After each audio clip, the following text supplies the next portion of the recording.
System ایسا انہوں نے بنا دیا وشس کہ نہیں کروانا، تو پھر الٹیمیٹلی سپریم کورٹ نے اب حکم دیا ہے۔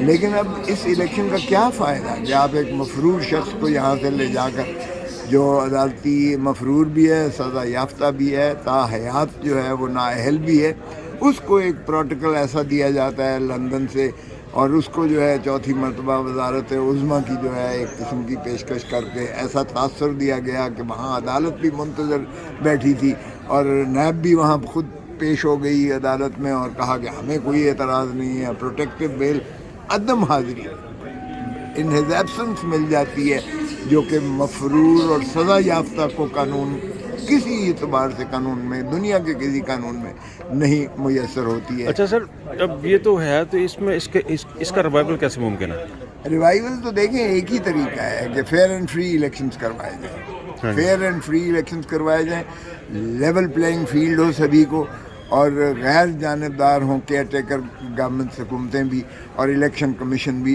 دیانتداری سے اس پر عملداری کرے، جو ہوتا نظر نہیں آ رہا۔ تو اس لیے ہمارا جو ہے بدقسمتی ہے کہ جب تک آپ ایک پولیٹیکل ریکنسیلیشن میں نہیں جائیں گے، جب تک سبھی فریقین کو جو ہے لیول پلینگ فیلڈ نہیں دیں گے، اگر آپ نے ایک پارٹی کو تہیہ کر رکھا ہے کہ اس کو ہم نے ہوا میں بکھیر کے اس طرح سے اس کے سارے پھینکنے، اور تمام قیادتیں اس کی جو ہے پابہ سلاسل ہے، اور ہم نے اس میں سے 3 پارٹیاں بنا دی، ایک جو ہے ہم نے بنا دی IPP جو ہے علیم خان کی سربراہی میں اور ترین صاحب کی سربراہی میں، اور دوسری ہم نے بنا دی PTI جو ہے وہ پارلیمنٹیرینز بنا دی کھٹک صاحب کی سربراہی میں، اور اس کو جو ہے ہم نے دیوار کے ساتھ لگا کر عمران خان کو، اس کے لیڈر کو اندر کر دیا ہے، اور اس کو اوپر ایک کیس ہوا جس کی میں نے ضمانت کروا دی ہے، تو پھر دوسرے سائفر کے کیس میں انہوں نے کر دیا۔ اور شرمناک ہے سائفر کا کیس، اس لیے کہ سائفر کا کیس تو 25 کروڑ عوام کی غیرت اور حمیت کا جنازہ نکالنے کے مترادف ہے، کیونکہ وہ بھٹو کو بھی اس کی مماثلت ملتی ہے کہ بھٹو کو ہینری کسنگر نے دھمکی دی تھی کہ بھٹو تم جو ہے ایٹم بم بنانا بند کر دو ورنہ تمہیں عبرت کا نشان بنا دیں گے۔ ہم نے اس کو تو کچھ نہ کیا، ہینری کسنگر اور امریکہ کو، بھٹو کو پھانسی لگا دی ہم نے۔ اب پھر ڈونلڈ ٹو ایک 3rd کلاس جو ہے بیوروکریٹ، وہ دھمکی دی ہے، ہم نے اس کی دھمکی پر اپنے پرائم منسٹر عمران خان کو چلتا کیا اور اسے اندر کر دیا۔ یہ ہے سائفر کا کیس۔ اچھا، مجھے آپ کی بات پہ ایک بات ہے، کچھ جملے بڑے مشہور ہوئے تھے کچھ دنوں میں۔ ایک تو یہ تھا کہ عمران خان یہ ریاست ایماندار شخصیت کا بوجھ نہیں اٹھا سکی، اس طرح کے ایک جملہ آپ نے بھی بولا تھا کہ میں عمران خان کو ذوالفقار علی بھٹو نہیں بننے دوں گا۔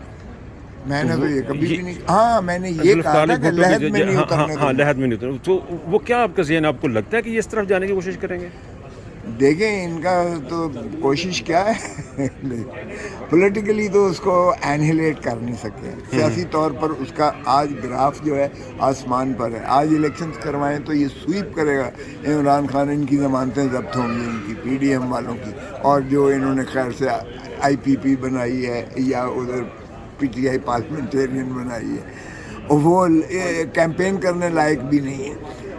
اس لیے جو ہے ظاہر ہے کہ وہ ضیاء الحق والی بات کے مثبت نتائج کا تو کوئی امکان نہیں ہے، تو پھر یہ ظاہر ہے اس نے بھی یہی ضیاء الحق نے کیا تھا کہ الٹیمیٹلی آؤٹ آف ڈیسپریشن اس نے ایک ایسے قائد کو پاکستان کے کیا دنیا کے نقشے افق سے اسے مٹا دیا لحد میں اتار کر، اور آج تک وہ پاکستان جو ہے اس کا وہ زخم سے برداشت نہیں ہو سکا ہے۔ تو ہم نے درخواست دی ہیں ہائی کورٹس میں کہ ان کی عمران خان کی جان کو خطرہ ہے، وزیر آباد میں پہلے قاتلانہ حملہ کیا، اللہ تعالیٰ نے اس کو جو ہے مارنے والے سے بچانے والا زیادہ دسترس رکھتا ہے، اللہ نے اسے بچا لیا۔ پھر انہوں نے جو ہے ایک اور شدنی چھوڑی کہ جی رشدی کے وکیل کو جو ہے اس نے رکھ دیا ہے عمران خان نے، اور یہ بات عطا تارڑ جو PM2 اس وقت پرائم منسٹر کا یعنی شہباز شریف کا، اس نے کہا جی یہ تو دیکھیں اس نے رشدی کے وکیل کو رکھ لیا ہے، اس نے تو یہ صہیونی قوتیں فلانا فلانا۔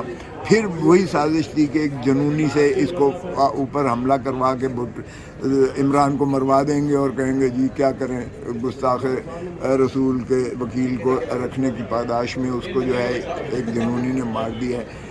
تو ہم نے پھر یہ بھی درخواست دے رکھی ہے ہائی کورٹ میں کہ اس کی زندگی کو خطرہ ہے، جیل میں بھی اس کی زندگی کو خطرہ ہے، کیونکہ یا تو اس طرح کا جنونی اسے اٹیک کروا دیں گے یا کوئی فوڈ پوائزننگ کا سلسلہ کریں گے، جس وجہ سے ہم نے جو ہے دی ہے. اور عدالت عالیہ کے چیف جسٹس نے تمام اداروں کو بلایا ہے اور کہا ہے کہ آپ گارنٹی دیجئے گا کہ ان کی زندگی کو کچھ نہیں ہوگا. اس سے ہم نے ایک پریونٹیو قسم کا ماحول کریٹ کر کے وہ اس کو اسٹیم کیا ہے، اس کو روکا ہے.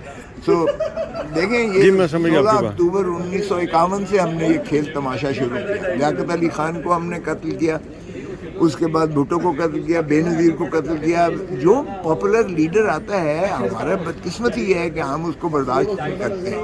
تو میں نے یہی کہا، بالکل یہی کہا، اور میری پوری کاوش ہے. اور میں جو کوئٹہ کا کیس ہے، خان صاحب میرے پاس آئے تھے اور مجھے انہوں نے، ظاہر ہے کہ میرے گھر پہ فائرنگ ہوئی تھی تو وہ پوچھنے آئے تھے کہ آپ خیریت تو رہی وغیرہ وغیرہ. اور اسی سلسلے میں اسی دوران انہوں نے بتایا کہ رزاق شر، جس کو میں دور نزدیک سے جانتا بھی نہیں ہوں، دیکھا بھی کبھی نہیں ہے، اس کی اعانت کا کہتے ہیں میں نے قتل کروایا اور 109 کا پرچہ میرے اوپر درج ہو گیا. اور آپ نے دیکھا کہ پھر اکبر تارڑ صاحب جو ہے وہ PS to PM نے کہا ابھی وہ FIR درج نہیں ہوئی تھی، اور وہ پورے ٹیلی ویژن نیٹ ورک پہ آ کر کہا گیا عمران نے قتل کروا دیا رزاق شر ایک وکیل کو کوئٹہ میں، اور یہ اسی پر اس کو پھانسی لگنی چاہیے. یعنی ایسی حرکتیں. اور پھر میں نے ان کا اسی لیے وہ کیس لیا تھا کیونکہ بھٹو کی مماثلت مجھے نظر آئی کہ بھٹو کو بھی ایک اعانت کے کیس میں. نہیں، وہ آپ نے بڑی اسٹرانگ بات کی، وہ کافی گھومی لوگوں، مجھے تو بڑی کلک کی کہ دس از سم تھنگ ویری سیریس، کیونکہ آپ کی باتوں میں کافی وزن ہوتا ہے. یو بن جو کی پوسٹ ہیں حکومت کی سرکل کی، اس میں رہے ہیں. ایک ویری، مجھے پتا آپ کے ساتھ مہمان ہیں، they are waiting for you. Just quickly صرف ایک چیز آپ ٹرائی کریں گے برج کرنے کا PPP اور ان کو PTI کو فار ریکنسیلیشن، نیشنل ریکنسیلیشن. دیکھیں اس کے علاوہ حل کوئی نہیں ہے. میں تو کہتا ہوں سیاستدانوں کو مل بیٹھ کر اپنی، دیکھیں پاکستان نفرتوں کا متحمل نہیں ہے، معاف کیجیے گا، ہم نے بہت گنوا لیا ہے، بہت ہم نے نقصان کیا ہے. دھرتی ماں کا بہت نقصان ہوا ہے، ریاست کا بہت نقصان ہوا ہے، جمہوریت کا بہت، آئین کا بہت نقصان ہوا ہے. بس کر دینا چاہیے ہمیں. جب تک سیاستدان مل بیٹھ کر اپنا فیصلہ نہیں کریں گے تب تک جو ہے نان اسٹیٹ ایکٹرز جو ہیں وہ انٹرفیئرنس، آپ کی مداخلت کرتے رہیں گے. پھر آپ روتے ہیں کہ جی یہ کیوں مداخلت ہو رہی ہے. او بھائی، آپ اپنے معاملات، اپنی داڑھی کیوں دوسروں کے ہاتھوں میں دیتے ہو؟ پھر کہتے ہو مقتدر حلقے آ گئے، کبھی فرشتوں کا نام لیتے ہو، کبھی کچھ کرتے ہو. تو پھر تو ایسا ہوتا رہے گا. اگر آپ آپس میں لڑتے رہو گے تو پھر یہی ہوگا. اس لیے میں سمجھتا ہوں آپ ٹرائی کریں گے برج کرنے کی. دیکھیں اگر مجھے یقیناً کوئی کہے گا تو میں ضرور کروں گا. میری دلی خواہش ہے کہ یہ ہو کہ آپس میں ریکنسیلیشن ہو کر ایک بنا لیں روڈ میپ، ایک رولز آف دا گیم متعین کر لیں، ایک الیکشنز ہونے دیں. جمہور کو جو ہے، جمہور means the people of Pakistan.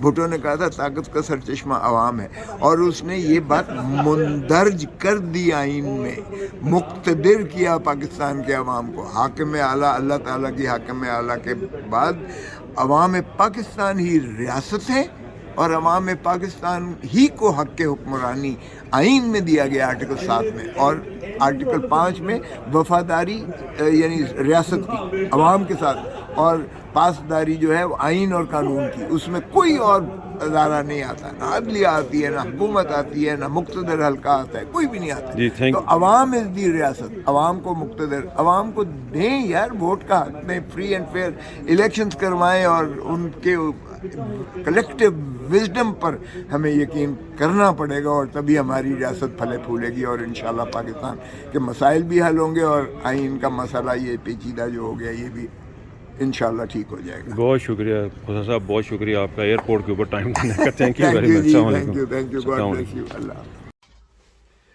یہ تھے سر لطیف کھوسہ. جلدی میں ایئرپورٹ پہ انہوں نے، ان کی مہربانی، انہوں نے تھوڑا سا ٹائم نکالا.